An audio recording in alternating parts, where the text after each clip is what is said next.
tabiri caizse seni bulduğum istediğim yerde buluyorum ve yok edebiliyorum mesajını vermiş oldu.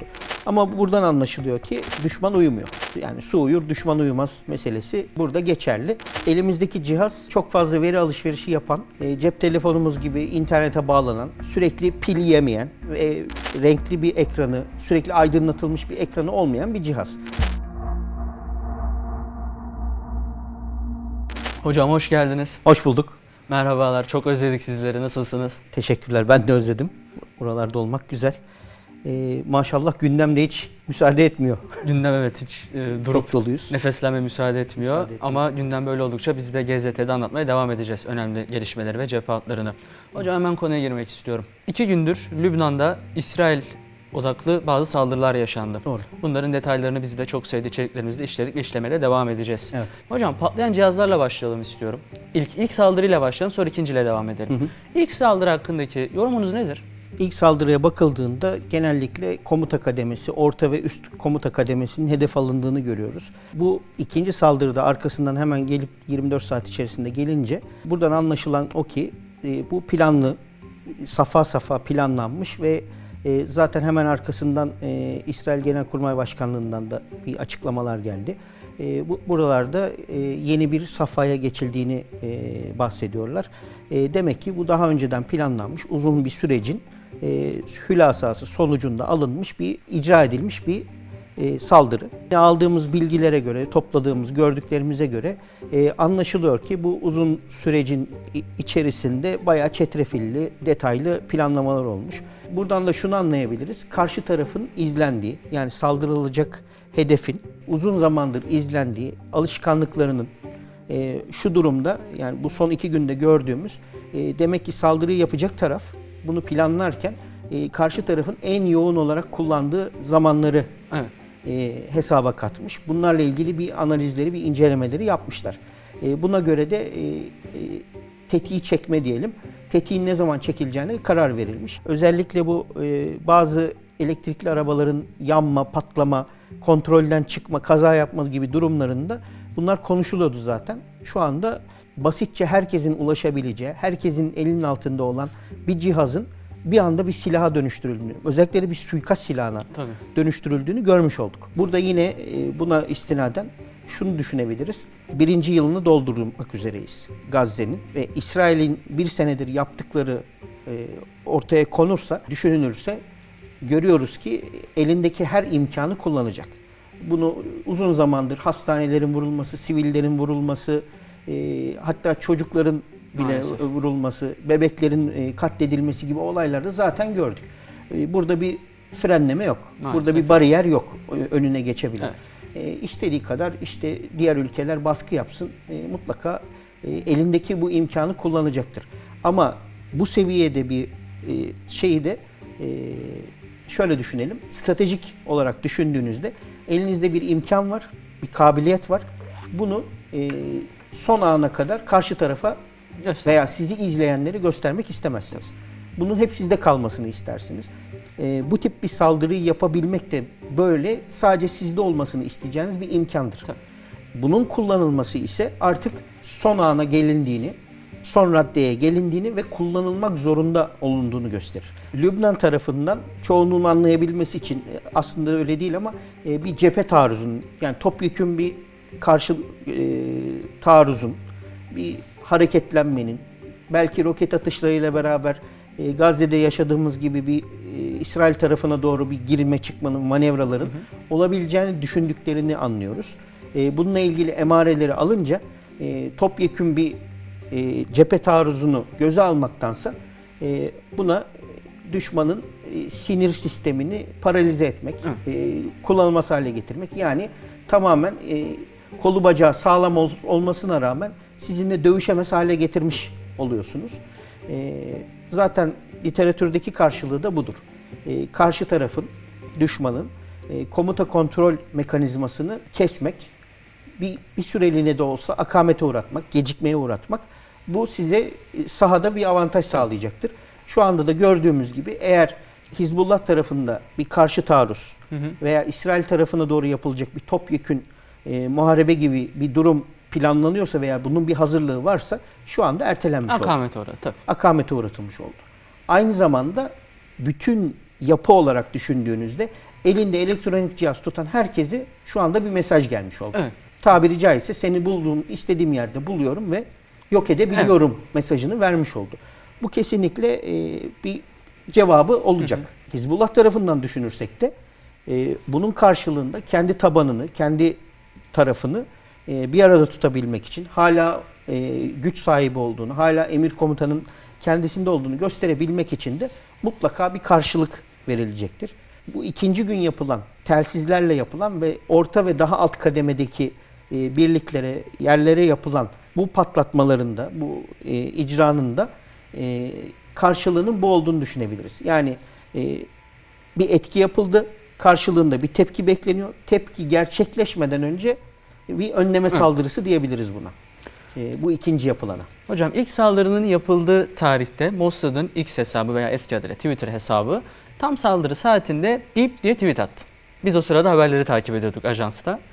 Son dakika gelişmelerin işte ne patladı, kaç kişi öldü, yaralandı vesaire gibi detayları takip etmek için. Bu da bir nevi işte psikolojik harp olarak da bir anekdot olarak Kesinlikle ekleyebileceğimizi düşünüyorum. Kesinlikle propaganda malzemesi. Propaganda malzemesi. İleride kullanmak için de aslında elverişli bir durum yaratıyor. Yapmasa bile bu tweet atıldığında herkes telefonu, cihazı bir kenara olabilir. bırakacak. Tabii. Arabanın kontağını bir kapatacak. Tabii. Öyle düşünebiliriz yani.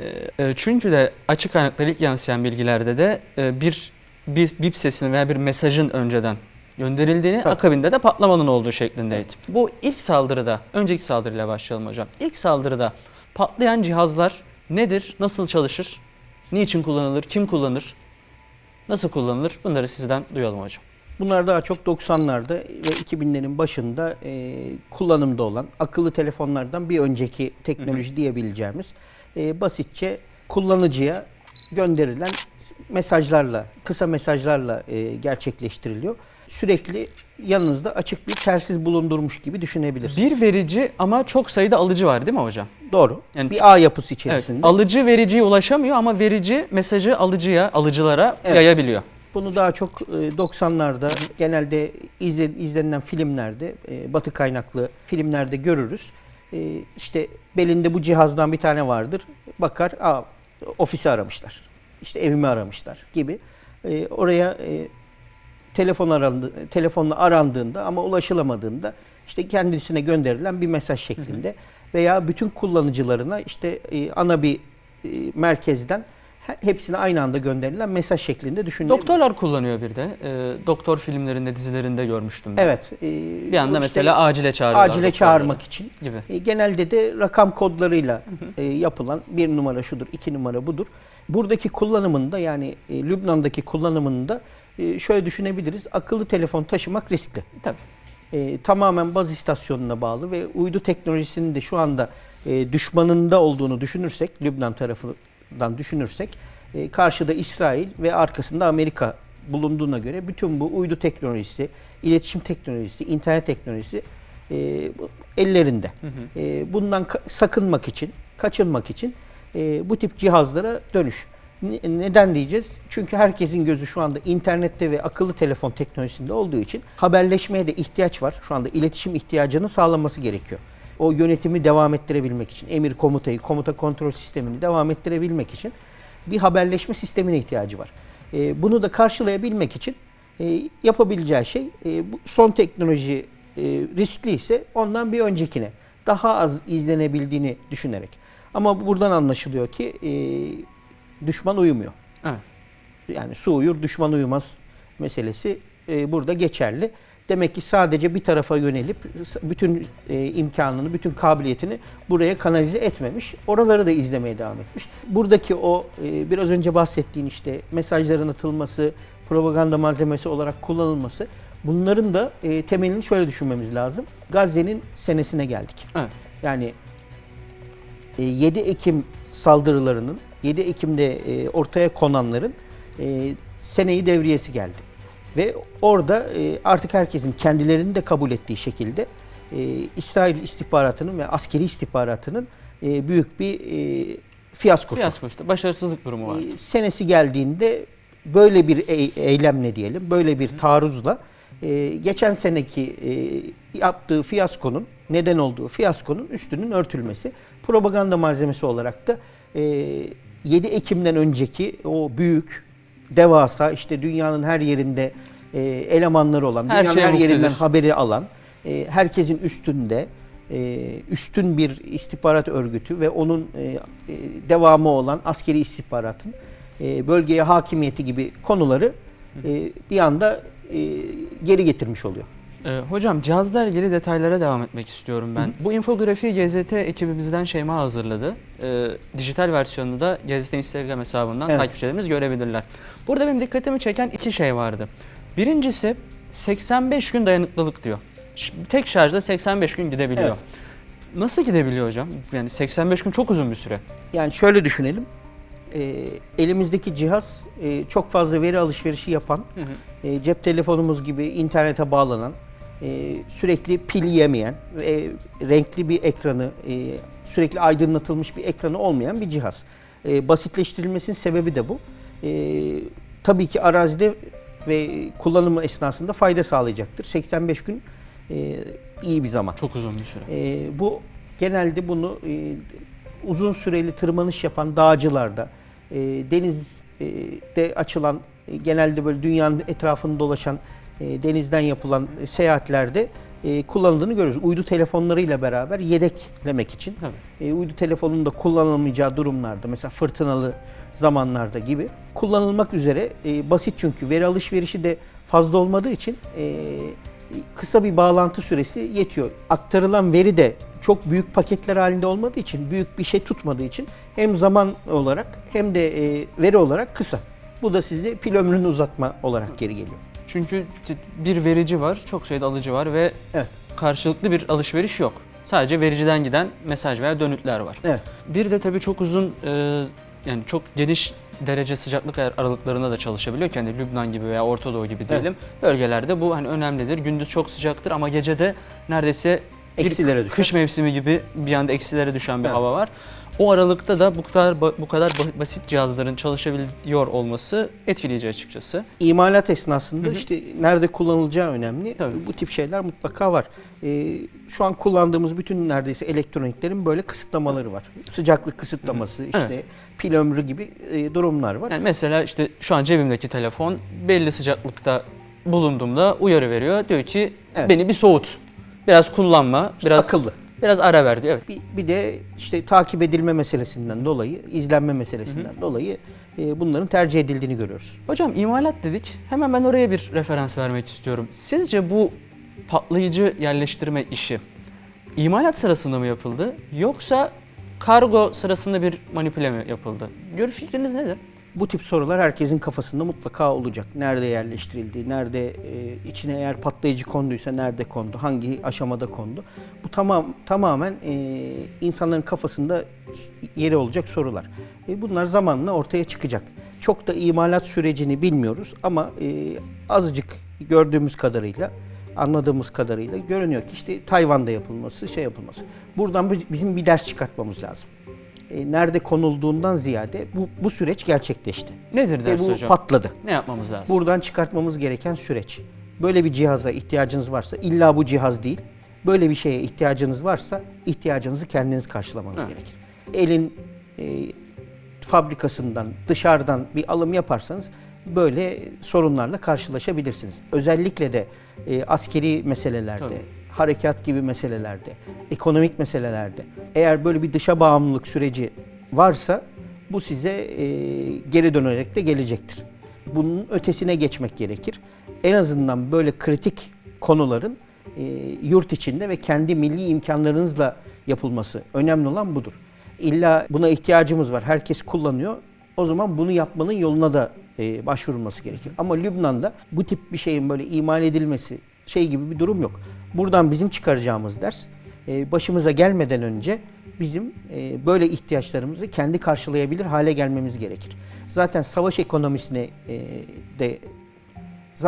ekonomisiyle ilgili de bakarsanız geçmişten beri gelen, hatta ta Sümerliler ve Mısırlılar zamanında yapılan, Kadeş'te yapılan savaşlara, buradaki ekonomik koşullara bakarsanız Bütün buralarda ordunun özellikle ve devlet kademesinin, onu orduyu sevk edecek o devlet mekanizmasının tamamen kendiyle ayakta kalması gerekir. Tabii. Bunu sağlayamazsanız dışa bağımlılık olarak ortaya çıkar ve eninde sonunda size sorunlar yaratır. Yine bir örnekle devam edelim istersen. İkinci Dünya Savaşı'nda işte Alman ordusu üstün bir şekilde Fransa'yı ele geçirip, işgal edip, Afrika'da savaşıp, Rusya'da savaşacak kadar ileri gitmesine rağmen iletişim için kullandığı, kripto için kullandığı Enigma cihazları kendi üretimi değil, Evet. Polonya üretimi.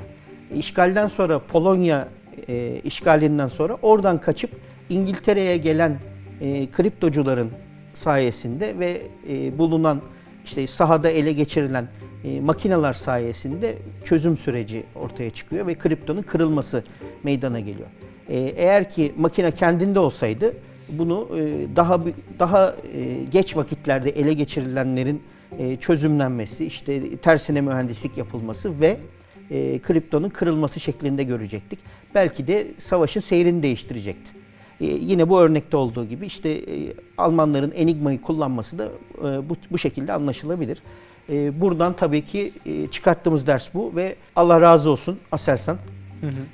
Böyle milli teknolojilerde, özellikle bu haberleşme alanında ve elektronik alanında Türk ordusunun yurt içinde, yurt dışında, terörle mücadelede ve diğer harekatlarda başarısının temellerinden biri de bu. Kendi milli teknolojimizi kullanarak, kendi milli kriptomuzu kullanarak bu tip durumlarla Allah'a şükür hiç rast gelmeden kolaylıkla harekatı icra edebiliyorsunuz.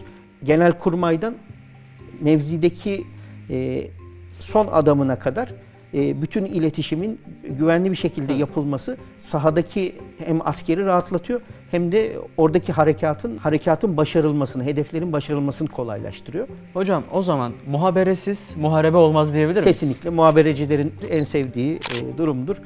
Ama mutlaka onun altında yazanı da dikkate almak Ne yazar gerekir. hocam kışlalarda? Dikkat düşman dinliyor. Değil mi? Kış Her ne ziyaretinde. kadar milli de olsa, her ne kadar kriptosu bize de ait olsa mutlaka düşmanın dinlediğini hesaba katmamız gerekir. Bu son durumda gerçekten buna iyi bir örnek oldu. İkinci saldırıda da telsizler veya walkie-talkie'ler diyelim genel adıyla. Bunlar patlatıldı ve neredeyse 24 saat sonra.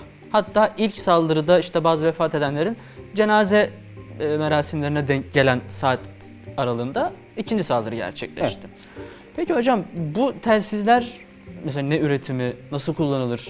Bunu yine GZT'nin yayınladığı görsellerde var. Oradan takip edilebilir. Burada fikri takip olarak da gayet iyi gittiğinizi söylemek gerekir. Japon üretimi. Bakarsanız nerede olduğu önemli değil. Yine başka tarafta üretilen, başkasının elinde olan bir teknolojinin getirilip satın alınması şeklinde görüyoruz. Bu Japon teknolojisi yine dışa bağımlılıktan kaynaklanıyor. Eğer kendinde üretim olsaydı veya dışarıdan alınsa bile bunun koruyucu sistemleri var. Koruyucusu en azından kendinde olsaydı böyle bir şey başına gelmeyecekti. Yine burada Aselsan'ın bize sağlamış olduğu, Aselsan, Havelsan gibi askeri milli teknolojiyi ileri götüren firmalarımız var. Ve bunlar sayesinde biz gayet başarılı işler yapabiliyoruz ve bu tip bir korunma sağlıyor. Yani şu anda evet başarılı bir durum yaratılmış oldu. Bizim kendi mücadelemiz açısından düşünürsek, terörle mücadele açısından. Harekatların sürekli komuta kontrolünün devam ettiğini görüyoruz. Ama bir de böyle durumlarla karşılaşmak vardı. Evet, artık Şimdi ders dediğim durum bu. Evet. Bu bize ne kadar iyi bir durumda olduğumuzu gösteriyor. Bir de şöyle bakmak gerekir. Çağrı cihazlarına yapılan bu saldırılar daha çok komuta, orta ve üst evet. kademedeki yöneticiler ve onların yakındakilere tezahür etti. Ama telsiz seviyesine bunu, hele bir de el telsizi seviyesine, o cenazede yaralananların da yine bel ve karın bölgesinden yaralandığını görüyoruz. Bu da telsizlerin işte belde ve karın bölgesine taşındığını gösterir. Artık o seviyedeki, yani daha da alt taraftaki, daha da mevzideki diyelim, daha da cephedeki Hizbullah'a mesaj gönderilmiş oldu. Tamam. Oradaki cihazlar da patlatılabiliyor. Yani hedefimiz sadece yukarıdakiler değil, yönetim kademesi değil. Daha aşağı taraflara da sirayet edebiliyoruz. Ancak bu telsiz ve telsizlere yapılan bu elektronik harp şeklinde yapılan bu elektronik taarruz şeklinde yapılan bu tip saldırılar, taarruzlar zaten uzun süredir var. Bu sayıda karşılaştığımız ilk olaylar. Hocam ben çok teşekkür ediyorum katkılarınız teşekkür için. Eklemek istediğiniz bir şey var mı? Bu tip gelişmeler oldukça fikri takip olarak da buna devam edeceğiz. Mutlaka insanların kafasındaki sorular cevaplanmaya başlayacaktır. Ancak yine tekrar edeyim, burada bilmemiz gereken, anlamamız gereken şey bu tip bir saldırının yapılabildiğinin artık görülmüş olması, pratikte de görülmüş olması ve bundan artık bizim ders çıkarmamız lazım. Daha çok böyle komplovari, daha çok böyle casus filmlerini bunlar insanlara çekici geliyor. Evet. Hatırlatacak şeyler. Ama biz buradan çıkartmamız gereken dersleri çıkarıp kendimize şeyler almalıyız, önlemler almalıyız. Çok teşekkür ederim Ben hocam. teşekkür ederim.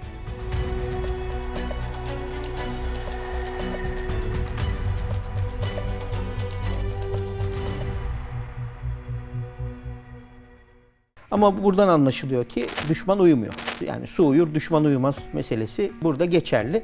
Elimizdeki cihaz çok fazla veri alışverişi yapan, cep telefonumuz gibi internete bağlanan, sürekli pil yemeyen, renkli bir ekranı, sürekli aydınlatılmış bir ekranı olmayan bir cihaz.